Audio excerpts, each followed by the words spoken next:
This lecture is going to go over chest trauma at the end of chapter 32. It begins on page 636. Chest injuries are responsible for or contribute to many traumatic deaths in the U.S. each year. Many of the injured die before arriving to the hospital. Few types of chest injury require thoracotomy. Most are treated with basic resuscitation, intubation, or chest tube placement. The first emergency approach to all chest injuries is ABC, airway, breathing, circulation, a rapid assessment, and treatment of life-threatening conditions. The first condition that we're going to talk about is pulmonary contusion. Pulmonary contusion, a potentially lethal injury, is a common chest injury and occurs most often by rapid deceleration during car crashes. After a contusion, respiratory failure can develop immediately or over time.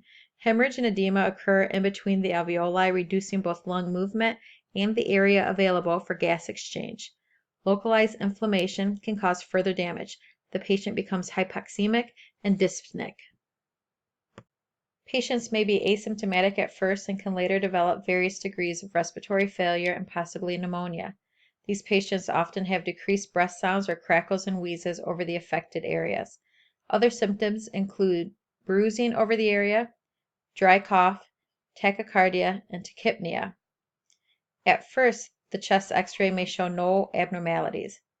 A hazy opacity in the lobes or parenchyma may develop over several days.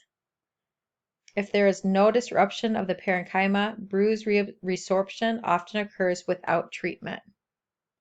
Management includes maintenance of ventilation and gas exchange, provide oxygen, IV fluids as prescribed, and place the patient in a moderate Fowler's position. If high FiO2 is needed, oxygen may be administered using a high-flow nasal cannula. When side-lying, the good lung down position may be helpful. More muscle effort may be needed to ventilate the lung with a contusion, and the patient may become progressively hypoxemic. This situation causes him or her to tire easily, have reduced gas exchange, and become more fatigued and hypoxemic. This condition can often lead to acute respiratory distress syndrome. Rib fractures are a common injury to the chest wall, often resulting from direct blunt trauma to the chest. The force applied to the ribs fractures them and drives the bone ends into the chest. Thus, there is a risk for deep chest injury such as pulmonary contusion, pneumothorax, and hemothorax. The patient has pain on movement and splints the chest defensively. Splinting reduces breathing depth and clearance of secretions. If the patient has pre-existing lung disease, the risk for atelectasis and pneumonia increases. Those with injuries to the first or second ribs, flail chest, 7 or more fractured ribs, or expired volumes of less than 15 mL per kilogram often have deep chest injuries with poor prognosis. Management of uncomplicated rib fractures is simple because the fractured ribs reunite spontaneously. The chest is usually not splinted by tape or other materials.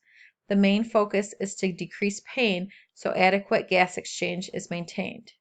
An intercostal nerve block may be used if pain is severe. Analgesics that cause respiratory depression are avoided. Flail chest is the result of fractures of at least 2 neighboring ribs in 2 or more places, causing paradoxical chest wall movement, inward movement of the thorax during inspiration, with outward movement during expiration. It usually involves one side of the chest and results from blunt chest trauma, often high-speed crashes. Because the force required to produce a flail chest is great, it is important to assess for other possible underlying injuries. Flail chest can also occur from bilateral separation of the ribs from their cartilage connections without an actual rib fracture. This condition can occur as a complication of CPR. Gas exchange, coughing, and clearance of secretions are impaired. Splinting further reduces the patient's ability to exert the extra effort to breathe and may contribute later to failure to wean.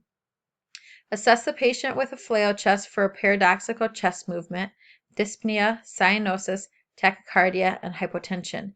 The patient is often anxious, short of breath, and in pain.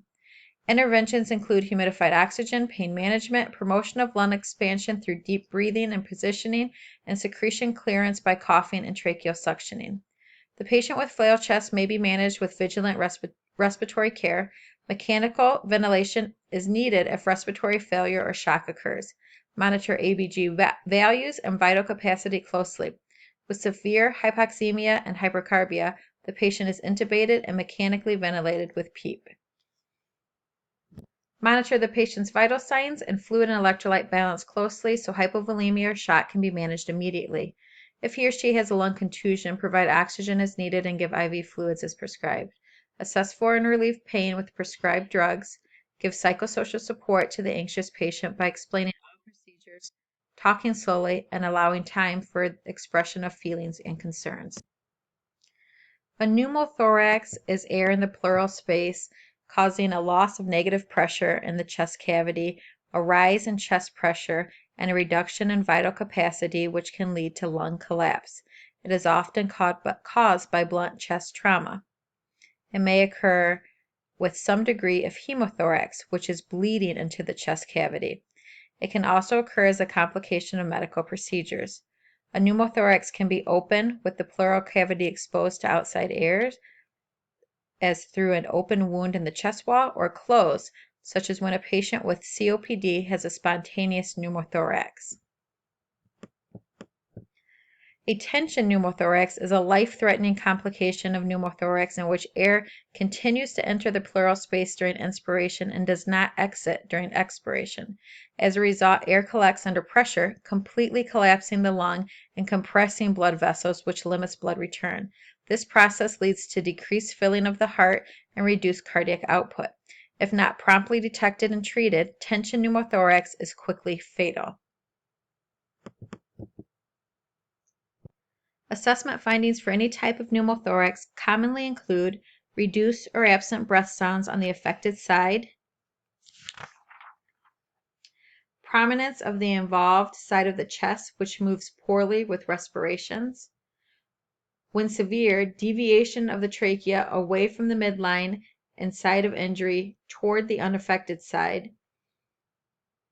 For tension pneumothorax, additional assessment findings also may include extreme respiratory distress and cyanosis, distended neck veins, and hemodynamic instability. With a hemothorax, percussion on the involved side produces a dull sound. In addition to symptoms, chest x-rays, CT scans, or ultrasounds may be used for diagnosis for any type of pneumothorax or hemothorax. For interventions, for a stable patient with a small pneumothorax who has mild symptoms and no continuing air leak, no treatment may be needed. For more severe pneumothorax, tension pneumothorax, and hemothorax, chest tube therapy is essential. You may want to review chest tube management that's discussed in detail in Chapter 30.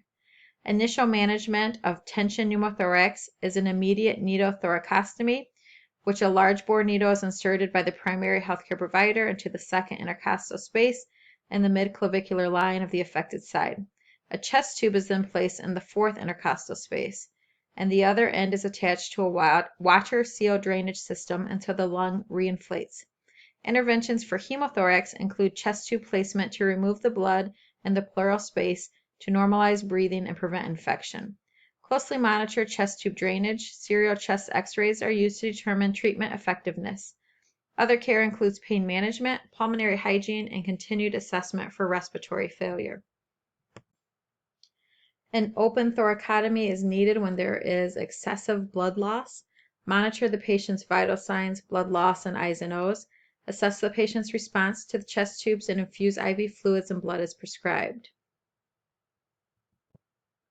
Go ahead and pause the video so that you can read the case study scenario and think of what your answer would be for the question. The answer for this first case study question is prolonged immobility, advanced age, and recent surgery. Again, go ahead and pause the video to decide what your answer will be. The answer for the second case study question is the patient may have a pulmonary embolism. She could also have pneumonia based on a recent surgery and immobility. Further assessment should be performed to ascertain the specifics of her symptoms. For this third question, the answer is, based on the patient's pulse oximetry reading, the priority order is the administration of oxygen. Next, the saline lock should be started. Once the vein is accessed, blood can also be obtained for the CBC, BMP, D-dimer, PTT, and INR. After the lab specimens are sent, the radiology department can be notified to perform the stat CT of the chest.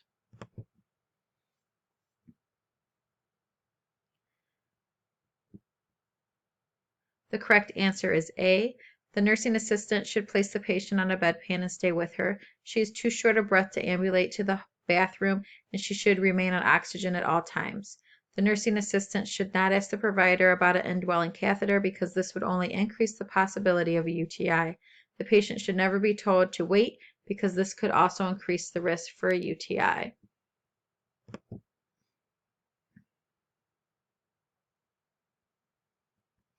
The correct answer is D. When a patient is started on continuous heparin, the APTT is drawn before therapy is started and then every 4 hours until a therapeutic range of 1.5 to 2.5 times the control is reached. Thereafter, the APTT is checked daily. The correct answers are A, B, and D. It will be important for the patient to have a follow-up INR lab test done, report any bruising or bleeding, and use soft toothbrush and electric razor while on warfarin therapy. Vitamin K is the antidote for warfarin, so patients should not consume a great deal of foods that are high in vitamin A. A skin rash is a sign of an adverse drug reaction and should be reported to the provider immediately. The correct answer is A. All patient scenarios create a risk for ARDS. However, the trauma patient with direct chest injury and known aspiration is at greatest risk. ARDS risk factor include direct lung injury, most commonly aspiration of gastric contents, systemic illness and injuries. The most common risk for ARDS is sepsis. Other risk factors include bacteremia, trauma with or without pulmonary contusion, multiple fractures, burns, massive transfusions, near drowning, post-perfusion injury after cardiopulmonary bypass surgery, pancreatitis, and fat embolism. The correct answer is B. Patients who experience a venothromboembolism or pulmonary embolism are frequently discharged on anticoagulant therapy such as warfarin. The patient should be educated to understand the risks and monitoring of this drug to include weekly monitoring for therapeutic levels, consistency in dosing regimens, and foods to avoid such as leafy green vegetables, green tea, alcohol, and cranberry juice. The correct answer is D. Acute ventilatory failure is the type of problem in oxygen intake and carbon dioxide removal, which is ventilation, and blood delivery perfusion that causes a ventilation-perfusion mismatch in which perfusion is normal but the ventilation is inadequate. It occurs when chest pressure does not change enough to permit air movement into and out of the lungs. As a result, too little oxygen reaches the alveoli and carbon dioxide is retained. Opioid analgesic overdose is a possible cause of ventilatory failure. The other choices listed are related to oxygenation failure.